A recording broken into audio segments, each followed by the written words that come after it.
let's try to make the front end first, right? Let's try to improve this interface on the front end. And this interface of, close the chat over here. So I am going to run last plugin. And right now you have this boring rectangle creator and stuff like that, right? So here's a little tip that if you're going to pick this up from here and keep working on it, when I want to do this, so I can go back, and when I press this thing on the side, I can open my file explorer. I'm going to go to controller.ts and keep it here, because when I do that, this is automatically selected. I just have to select one file. It's just like one little thing. And I'm going to go here and I'm going to tell AI to, let's create a background generator, right? So we'll create a background pattern. I don't know if you've seen this website, which is called background generator or something like that. And there's like a nice website, Hero Patterns. So they have these really nice patterns.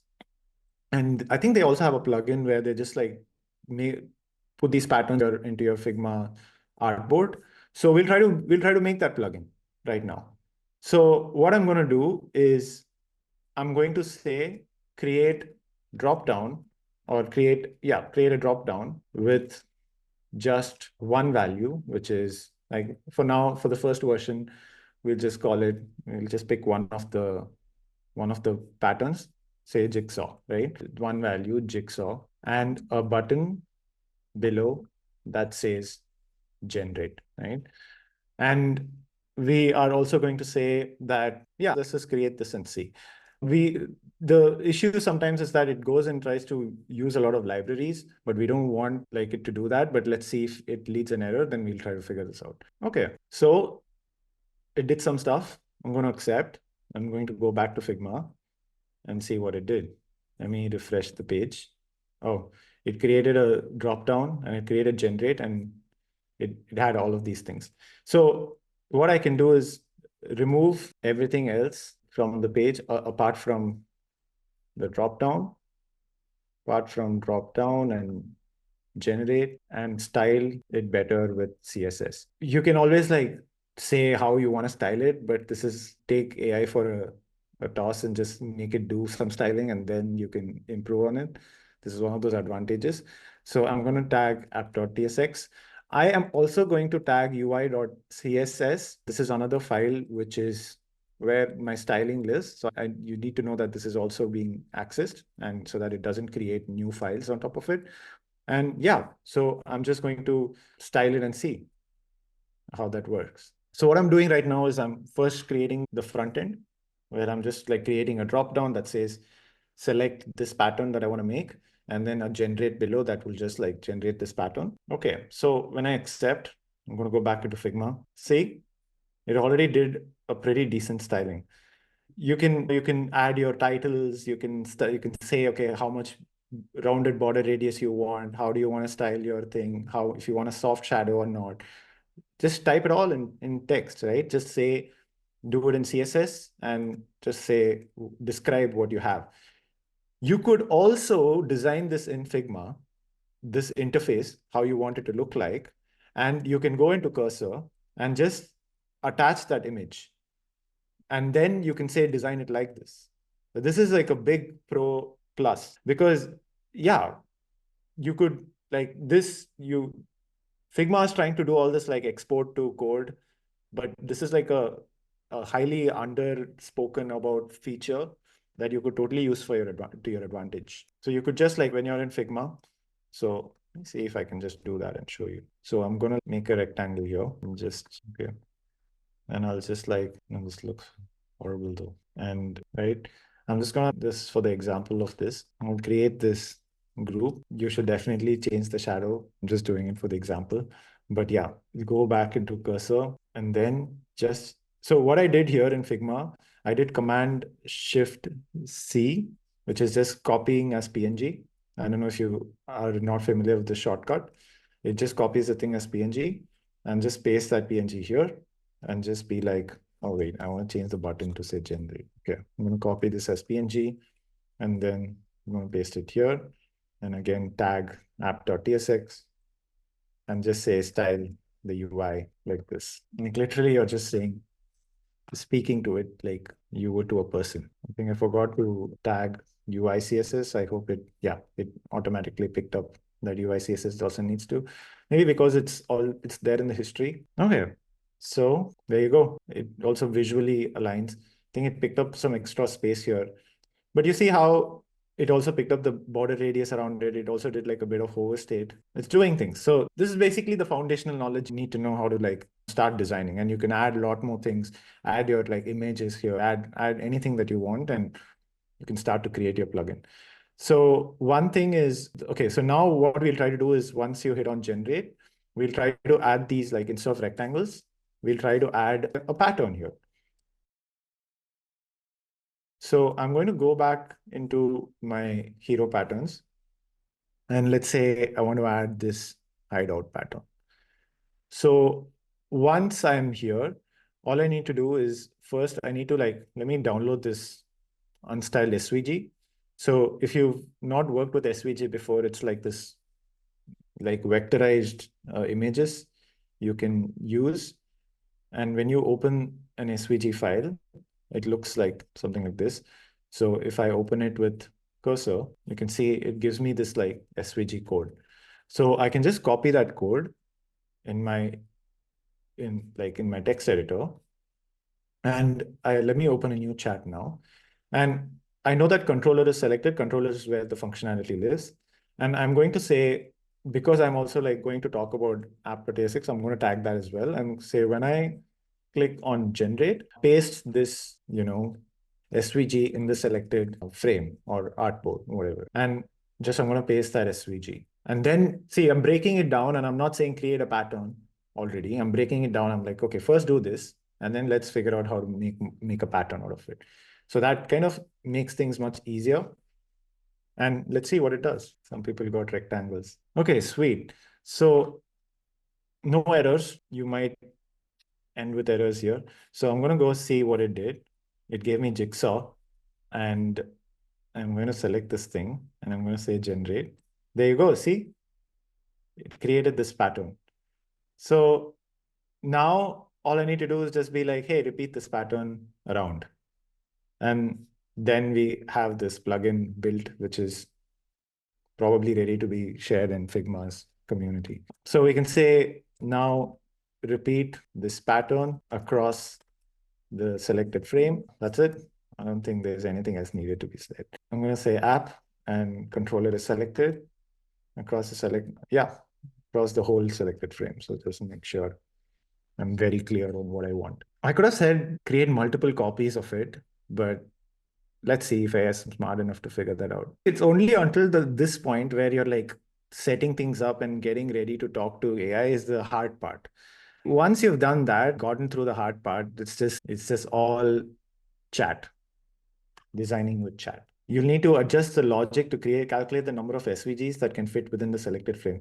Think about this. This is the stuff that the developers were actually thinking about. How do I calculate the number of SVGs? And then they go into all these maths to calculate that. Like you don't need to do any of that today.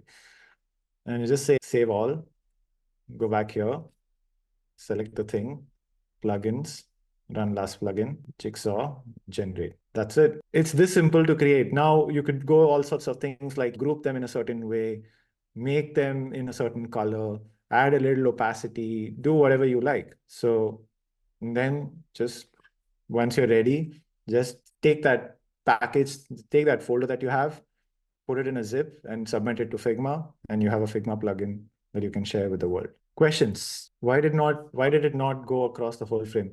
Good question. Yeah, I think it had some issue with the calculation, or maybe look at this. There is something above it. So yeah, I would go back to it and say, look, there's a problem with the calculation. It didn't go the whole frame. Just say, fix the problem, and then it does it. So it's this part, right? It's getting better. I'm like, when I started working with this, say 6 months back, it was really bad. You had to go do a lot more back and forth. And now it just feel like it gets it. And the productivity has just like, it's just gone so much. But it is getting better with each release. I think there was like few days ago, there was this OpenAI's tweet saying they also made the AI 90% better than what it was. So I guess, yeah, every release more like the models are getting better and better. And of course, your results will also get better as it does. So it's cool. Okay, where does V0 come into picture? V0 is just for you to design your own web apps. And if you're doing Figma plugins, you don't need V0. You could, let's say, have your own web app inside a Figma plugin frame, but you could do that. You're just like getting into pretty complex code base. So if you're much more comfortable doing this, then you're ready to do it. But this is a good place to start. Try and work with simple stuff until you get familiarized with how to work with it, what kind of errors you get, how to navigate those errors, and then you will be able to do the others easy. And look, if you have any questions, you can always ask chat. You like just ask chat what does this file do? Just be like, hey, I have this file. What's inside? Just go be like, what's inside this file? Summarize it. And just say that. Oh wait, inside this file, summarize it. And it tells you, right? You don't have to think and read code or do any of that. Just get an idea of what's inside what. Go around your like folder structure and just have a vague understanding of what's inside what, and then you'll have complete control of how you want to ask it to do what you want to ask it to do. Say this file defines a React component that renders a simple UI with a dropdown and button. This component renders a dropdown and a button. Think of it like a simple form with a single choice and an action button. There's a function to handle button click. This is a summary. So it's never been easier. Okay, I think that was like the basics of what I wanted to show you. Let me go back to some details that I had, and in the end we can leave some time for Q&A if you have. So some common types of error, right? So this is after having worked with it for a while. See, this is different for Figma. Figma plugin errors. There are some other kinds of errors as well. So this cannot find module is one error that you may find. And that happens because it creates these new modules, but it forgets to import them. So modules are like new folders, like new files that depend on what you're creating, but then they're not imported. So it's just a mistake that it does. So just say, do not create two new modules. Then when you do that, it just creates in the same file. So it's just a little hack that you can take. Keep it for later. If you ever landed this problem, you can do it. But I'm sure you'll also, as you see these errors, you'll figure out another way to handle it. So there's no one size fits all. You might find these errors, which is something to do with buffer, or what this means is that it's using some packages that are not compatible with Figma's environment, Figma's plugin environment.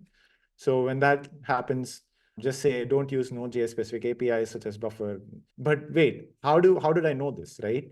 Because I asked chat. I pasted the error into chat, and I was like, hey, why do I get this error? And then it gives me like Figma's thing provides this one, and it says in the documentation, it says no Node.js API error. So I was like, okay, so Node.js API error. So just be like, hey, don't use this thing. That's it. So try and engage with the chat. Try and understand why that error is happening.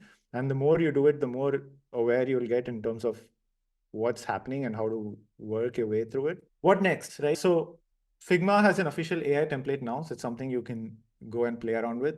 So it has an AI template on how to talk to ChatGPT and then bring some of that Gen AI into your Figma plugins. It's a great plugin. You can like download it and play around with it. You can try to get familiar with Next.js. Next.js is it's one of the best frameworks out there for building web applications. I have a tutorial on how to build this copywriter with AI plugin, start to end.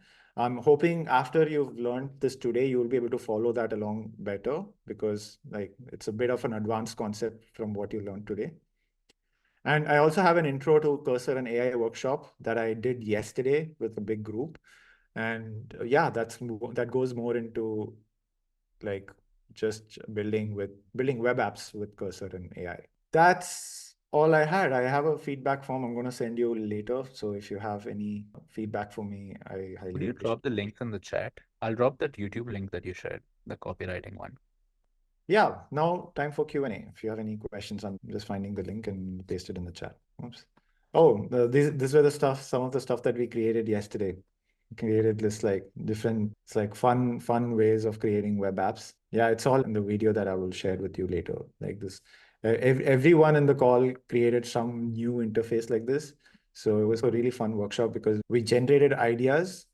I'll show you how we generated idea shuffle. So like literally half hour before the workshop, I thought, okay, it would be nice for people to create fun stuff. So I made this app, and it uses ChatGPT to generate these like interesting, cool concepts that people can design. A meditation tracker for busy professionals in the style of Zen garden minimalism. So then you can just take that and just go to AI and ask it to design it, and then create a web app out of it, and then go tweak it. So lots of cool stuff that you can do today that you weren't able to do before. But outside of that, Ashwin, for people Yes. who want to now get into this more, right? You got a community or something that they could you talk more about that? How can people get more into this, work with you a little bit? Of course, you've got the YouTube. Yes. Yeah, thanks for that. So I have a school community that I'm building. So I will share the link with you right now. But I'm still like setting up the community so far. So I think I need to like release it in batches. So what I'm going to do is, please, yeah, this is the best place. You can go and sign up in the newsletter, and I will send an email soon on the whole link to the community, and then you will get access to this. Yeah, just for now, the best thing that you can do is just go into designwithprompts.com and just put your email address there, and you'll get into my email list. And then you will hear from me when I have access to the school community. Because right now I'm still setting things up over there. There's not much happening there. And I'm doing and also there's a time zone thing. Like most of the people on the school community is like in EU time zone. So I need to figure out how to manage that. But everything will be announced in the email list. So please sign up for, yeah. Folks, any questions for Ashwin? Let's just do maybe 10 minutes of Q&A and then we'll wrap up today. Let me know in the chat, folks. Ashwin, any questions, you can just feel free to pick up, bro. What do you think will the use case be for generating these plugins other than automating some part of design process and making it faster? Do these plugins also have a market outside of personal use? I didn't quite get your question. So you mean Figma plugins having a use case outside of personal Yeah, use? I think Uh, so. yeah, I think you can see the Gen AI is like a great application for like plugins, right? So these days that's getting some of the best use cases in my opinion. So yeah, you could use it for all kinds of use cases and you can get creative. So if you see in Figma plugin itself, they already have segregated as categories. Like they have improve your workflow as one category, and then one category is organize things better. So there are like different ways that you can be more productive. Or if you want to start selling plugins, what you can do is, I know a lot of plugins are doing this where they have like a login system. So if you want to use that plugin, you have a freemium plan. So you can offer a little bit of what your plugin does, and then if they want more of it, then they can like always go back into sign up, pay a monthly fee, and yeah, make money out of it. That's totally possible. Although, Gayan, my suggestion would be use plugin as one of the projects to get used to AI. But then the sky's the limit, right? Like you can make websites, you can make small apps, you can make actual tools that can be installed, people can use it, you can paywall it, or you can just like you can build anything, right? It's imagine this. So far as designers, we're limited. We're like, oh, we gotta convince this dev friend of ours, and he's like really busy, and on the weekends he's free, but he likes to party. He or she like to party, they go drinking. Like now they never have free time for me, and so screw all that, right? Like you want to build something, design it first. I think that's the advantage we have as designers, which is yeah, we have divergent ideas, but in Figma you can converge on something good, like just in Figma alone. And then it's about step by step working together with this AI. Just imagine it's your programmer friend who's on the other side of the chat, right? You got to ask them. If you tell them too much stuff, they'll be like, bro, I have no idea what you're doing, or they'll do something weird. But that's the bigger picture, which is if you can do some of this thing, it's almost like you're building the friendship, you're building the relationship, you're getting to know these tools. And beyond that, build whatever, right? It's up to your imagination. That's actually the real limit. Very true. Okay, maybe use Cursor to develop your version of, I don't know what Bricks brief is. In fact, one of our capstone briefs right this time is design an AI co-pilot Figma plugin. One of the design agencies that just gave it as like an open-ended problem statement. So folks who are doing that, they're like, oh, okay, like maybe I could actually even develop part of it. Yeah. Chikara, I've been thinking like the whole Cursor's interface is so intimidating for designers because of the code side of things. If the whole code side of things was a visual builder and Mm. the chat side of things still stayed, that's like a whole new concept, like untapped market for designers today. Like what Figma, I don't know if Figma's planning that, but could be Mm. like something that could like really change the way we design. Yeah. Either design with visual builder or design with chat, because design with chat will give you so much faster, like faster ahead, and then like you can make tweaks. It's like the whole experience is different. Mm. Would you suggest people use Claude for like simple stuff before moving on to Cursor? Because at least with Claude, you don't have to do any setup, right? It's within the browser. Cursor is just Right? same Claude but integrated, right? So if Like you're Artifact, because in that it's like it shows the side by side thing, but you don't really have to install the parts, like the parts that people a little bit were stuck on today. Claude artifacts is, but I have not tried like doing an entire project inside Claude artifacts, but it has a limit on like how many files it can access at once. Mhm. So in Cursor, you can access lots of files. So as your project gets bigger and bigger, the Cursor is better. But if you want to try like simple projects, like just test a simple concept, sure, Claude artifacts is like, it does the job quite well. Mm. Now, to maintain larger projects, you definitely need Cursor. Yeah, people who use Claude artifacts, they get started, but eventually they have to download that and load it into Cursor anyways. That's what people Exactly. end up doing. Yeah. Exactly.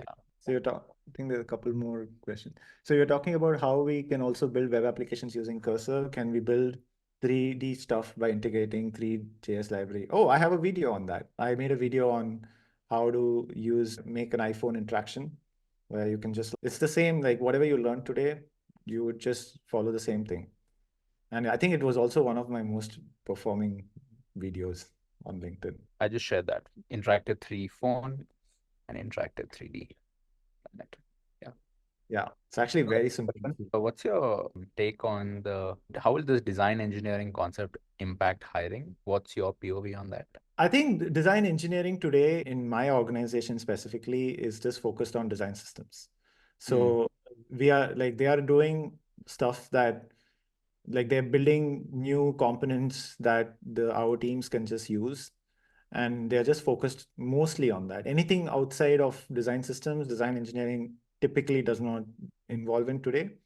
At Grab, design engineering was involved in if we had some interesting concepts that we wanted to build that engineers were not typically capable of, or they were not in like it wasn't their priority because product teams were too focused on launching products and releasing and meeting their KPIs. So if we say, oh, we want to build this cool interaction, then they wouldn't do it. So we needed to design engineers to help us with it, and they would come up with all these cool stuff.